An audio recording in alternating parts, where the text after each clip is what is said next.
problem number 2 on your sheet. So, oh, where'd my pen go? Okay, so it says zinc metal reacts with a solution of lead chlorate. So, the first thing we're going to do is establish that this, hold on, you can see that. Okay, that this is going to be single replacement.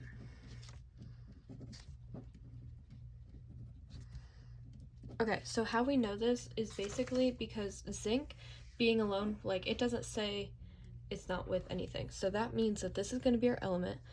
So you get an element plus, and then the lead 2 chlorate is going to be our ionic. That's going to be our ionic compound. And if we look, when we have both those things, you're going to find that it is single replacement.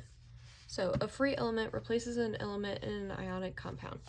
So what we're going to have to do first is you're going to establish that zinc is Zn with a +2 charge, and this zinc specifically is a solid, meaning that since this is a solid and it's alone, get rid of that charge. Ignore it completely.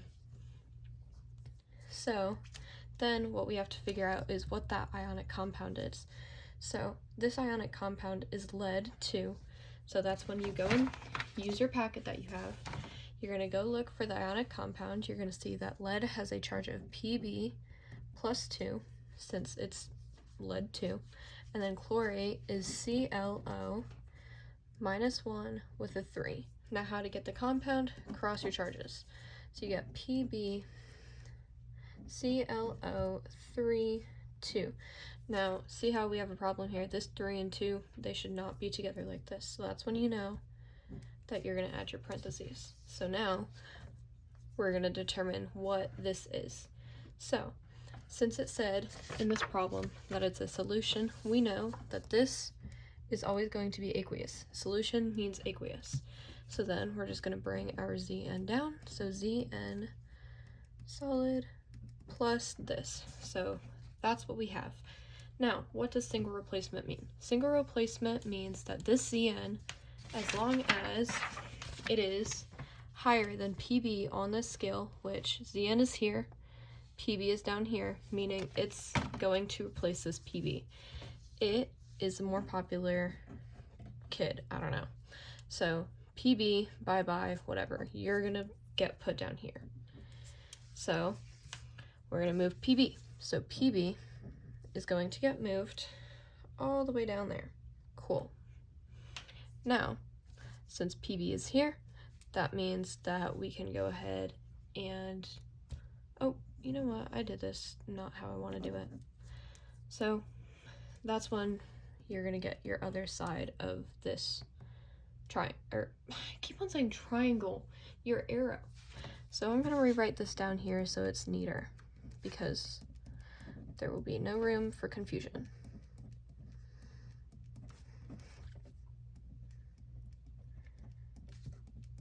Okay, so since this Pb is getting kicked out, we're going to put it here.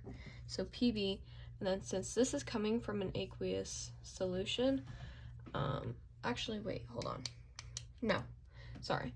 Since this is getting kicked out of its aqueous solution and it is now becoming this element, it is going to be a solid.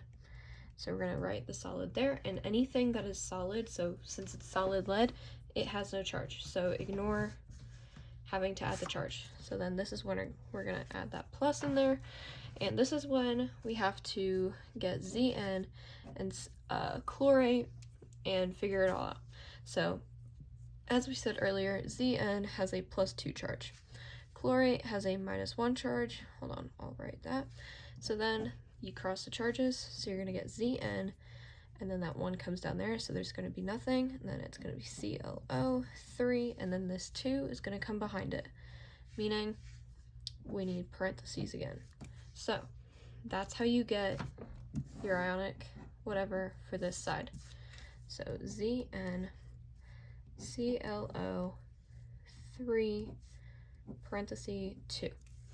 Alright, now we're not done yet. You have to balance this. So we're going to write this again, that way I can balance it under if we need. Zn with a solid Oh, JK, you know why we're also not done? We have to determine what this is.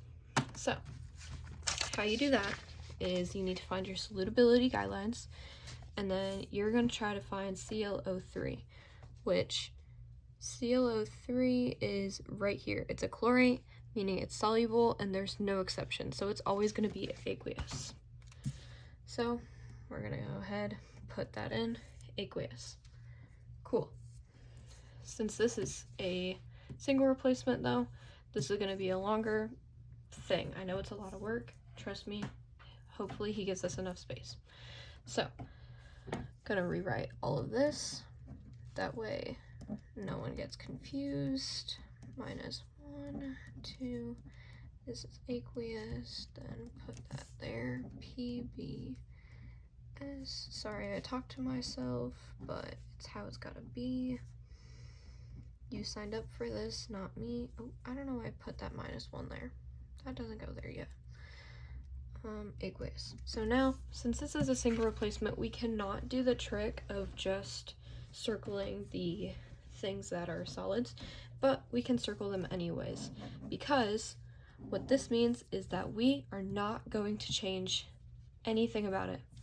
Nothing, this will be the exact same. So this, we also have to fix. We have to balance it. So Zn on this side, we have none.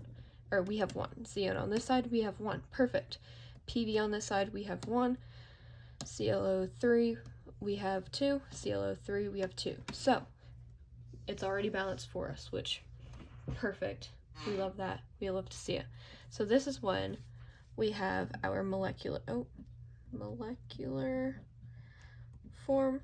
So this is your molecular formula.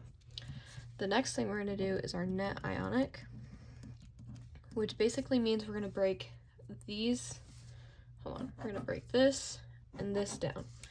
So again, we leave anything that is not aqueous alone, leave it alone. So we're going to bring the Zn and that S down, then we're going to add it. Okay, so this is when we start breaking it down. So Pb, we're going to bring Pb down first, and remember, this too means that it had a +2 charge with aqueous. It's going to stay aqueous. Your states of matter are going to stay the same. So go ahead and put it in here and keep it there. Perfect. Now let's move on to the chlorate.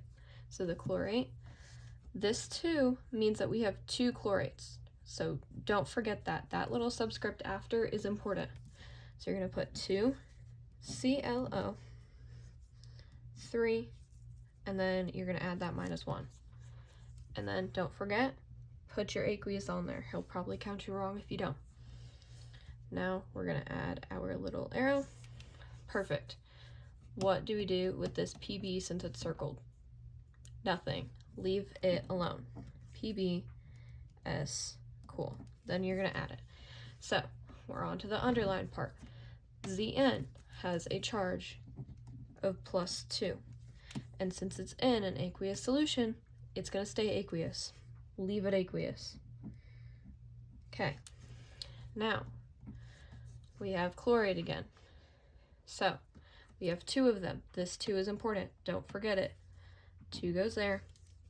ClO, 3, -1, and again, it stays aqueous. Don't change its formula.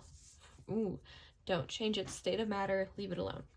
So, sorry, this is not our net ionic. This is our complete ionic. This is how we get our net ionic. Trust me, double replacement will be easier. So let's get our ionic equation. So how we get this is we have to cancel as much as this as we can. So this Zn, let's find this Zn. Is this the same? No, it's not. So leave it alone. Move on. Pb +2 aqueous plus PbS. Nope, not the same. 2 ClO3 -1 AQ, 2 ClO3 -1 AQ. Go ahead and cross that out. That is our spectator ion. If he asks for a spectator ion and what it is, this is it. Whatever you cross out is your spectator.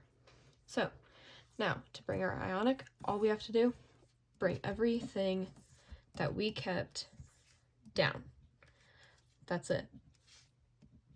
I know it's a lot, but you got it. I believe in you.